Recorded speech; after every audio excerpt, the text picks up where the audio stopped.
আমাদের দেশে রেপটা এত বেড়ে গেছে না, হিসাবের বাইরে রেপ বেড়ে গেছে।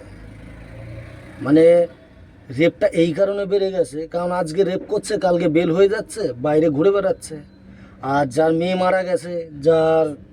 মারা গেছে, সে কি, সে কান্নাকাটি করছে, তার পেছনে আমাদের পাবলিক দেখবে কিছুদিন খুব করছে, মানে তার পেছনে ঘুরছে, এটা নিয়ে সেটা নিয়ে অনেক রকম কথাবার্তা হলো, নিয়ে 1-1.5 মাস বাদে দেখবে সব বন্ধ হয়ে গেছে।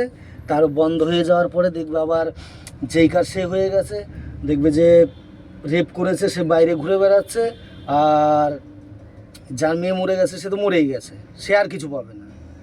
সে আর কী পাবে? তার মেয়েকে ঘুরে পাবে? তাকে হয়তো কিছু টাকা পয়সা দিয়ে তার মুখ বন্ধ করে দিল, কেস ওখানে বন্ধ হয়ে গেল। সেটা করলে হবে না।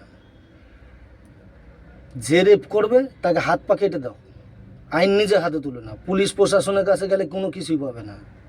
দুনিয়াতে এখন পলিটিক্স এত বেড়ে গেছে না, পলিটিক্সের কারণে এগুলো হচ্ছে। পলিটিক্স বেশি বেড়ে গেছে, তো সেটা করলে হবে না। আইন নিজের হাতে তুলে নাও, আইন নিজের হাতে তুলে 2-4 জন এখন হাত পা কেটে দাও, হাত পা কেটে ছেড়ে দাও। দেখো ওর দেখা দেখি আর 10 জনা করতে, রেপ করতে 10 বার চিন্তা করবে।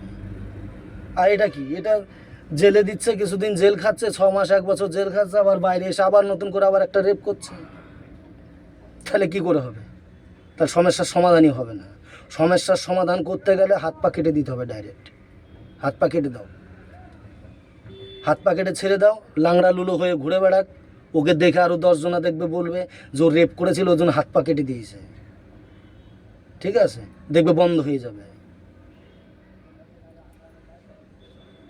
আইনের দরজা ঠক ঠকালে কিছুই হবে না।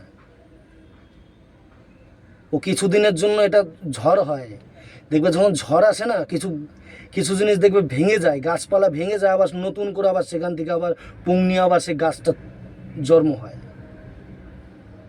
গাছটা আবার নতুন পুং নিয়ে জন্ম হয়। তো ওটা তাই হবে।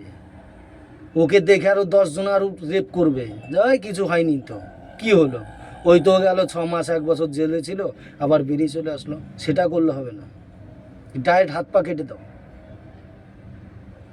তবে দেখবে রেপ কমবে না স্যার, রেপ কোনো দিন কমবে না।